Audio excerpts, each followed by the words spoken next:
Doctor ইউনূসের আসলে এখানে কোনো ব্যর্থতা না, এখানে ডক্টর ইউনূসের চালাকি। আমরা বলেছি কোর্টকে, আমরা যেটা বোঝাতে চেষ্টা করেছি, ডক্টর ইউনূস চালাকি করেছেন। কেন চালাকি করেছেন? বিকজ উনি সরকার ক্ষমতা থাকাকালীনও ওনার একটা কোম্পানি আছে গ্রামীণ ফোন, আমরা সবাই জানি, ওখানে ওনার 34% শেয়ার আছে। সেই শেয়ার থাকার কারণে যদি বিদেশি কোম্পানিগুলোকে এই সকল সকল লাইসেন্সিং সুবিধাগুলো দেওয়া হয় এই টেলিকমিউনিকেশন পলিসি অনুযায়ী, তাহলে কি হবে? অন্যান্য ডোমেস্টিক প্রায় 2900 কোম্পানি মারা যাবে, এরা মাঠ থেকে সরে যাবে। অলরেডি আমরা নিউজ পত্রিকায় দেখেছি যে অসংখ্য কোম্পানি আর টেলিকমিউনিকেশন খাতে ইনভেস্ট করতে আগ্রহী নয়। তো মার্কেট মনোপলি করে উনি ব্যবসাটাকে একচেটিয়া করে ফেলতে চাচ্ছেন, সেটাকে আমরা চ্যালেঞ্জ করেছি। যদি করে আমরা ক্ষতিগ্রস্ত হবো, রাষ্ট্রের জনগণ ক্ষতিগ্রস্ত হবে, আমি ক্ষতিগ্রস্ত হবো, আপনিও ক্ষতিগ্রস্ত হবেন। আমরা এখানে সবাই আছি ইন্টারনেট মোবাইলের যুগে। ভারতেও এই ধরনের ঘটনা ঘটেছিল 2016 সালের দিকে। রিলায়েন্স জিও এরাও ঠিক একই সিস্টেমে মার্কেট মনোপলি করে ফেলেছিল, কম্পিটিশন পলিসি নষ্ট করে ফেলেছিল। আজকে মহামান্য হাইকোর্ট বিভাগ থেকে আমরা telecommunication licence network and licensing policy 2025 যে আইনটা পলিসিটা করা হয়েছে সেইটাকে চ্যালেঞ্জ করেছিলাম রিটের মাধ্যমে, এবং আজকে সেটার অর্ডার পেয়েছি, অর্থাৎ আজকে রুল পেয়েছি আমরা যে এই আইনটা telecommunication network and licensing policy 2025 কেন অবৈধ ঘোষণা করা হবে না। We have challenged some clauses of this provision, অর্থাৎ এই পলিসিটার telecommunication network and licensing policy 2025-এর আমরা কতিপয় প্রভিশনকে, কতিপয় ক্লজকে আমরা চ্যালেঞ্জ করেছিলাম। কেন করেছিলাম? বিকজ এই ক্লজগুলো মূলত আসলে backdoor system of money laundering from Bangladesh.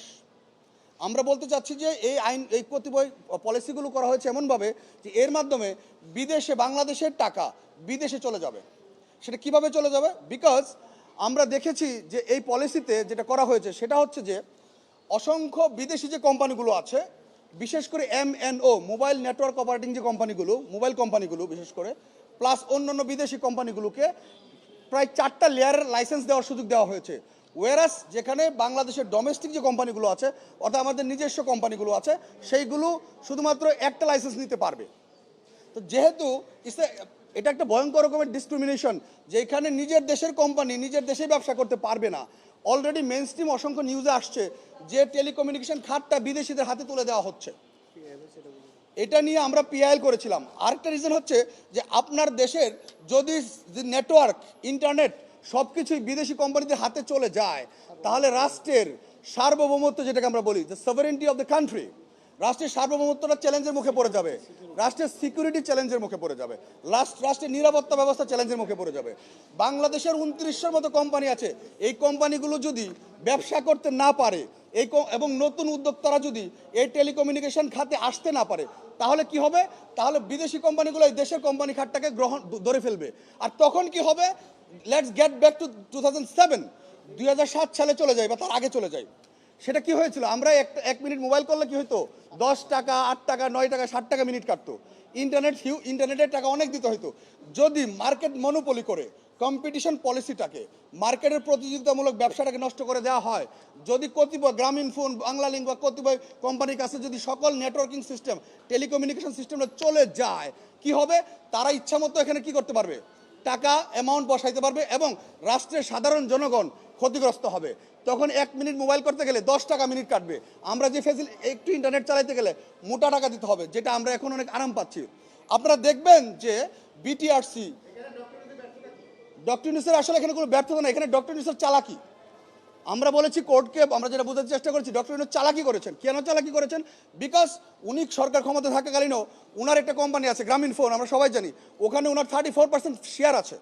সেই শেয়ার থাকার কারণে যদি বিদেশি কোম্পানিগুলোকে এই সকল সকল লাইসেন্সিং সুবিধাগুলো দেওয়া হয় এই টেলিকমিউনিকেশন পলিসি অনুযায়ী, তাহলে কি হবে? অন্যান্য ডোমেস্টিক প্রায় 2900 কোম্পানি মারা যাবে, এরা মাঠ থেকে সরে যাবে। অলরেডি আমরা নিউজ পত্রিকায় দেখেছি যে অসংখ্য কোম্পানি আর টেলিকমিউনিকেশন খাতে ইনভেস্ট করতে আগ্রহী নয়। তো মার্কেট মনোপলি করে উনি ব্যবসাটাকে একচেটিয়া করে ফেলতে চাচ্ছেন, সেটাকে আমরা চ্যালেঞ্জ করেছি। যদি করে আমরা ক্ষতিগ্রস্ত হবো, রাষ্ট্রের জনগণ ক্ষতিগ্রস্ত হবে, আমি ক্ষতিগ্রস্ত হবো, আপনিও ক্ষতিগ্রস্ত হবেন। আমরা এখানে সবাই আছি ইন্টারনেট মোবাইলের যুগে। ভারতেও এই ধরনের ঘটনা ঘটেছিল 2016 সালের দিকে। রিলায়েন্স জিও এরাও ঠিক একই সিস্টেমে মার্কেট মনোপলি করে ফেলেছিল, কম্পিটিশন পলিসি নষ্ট করে ফেলেছিল।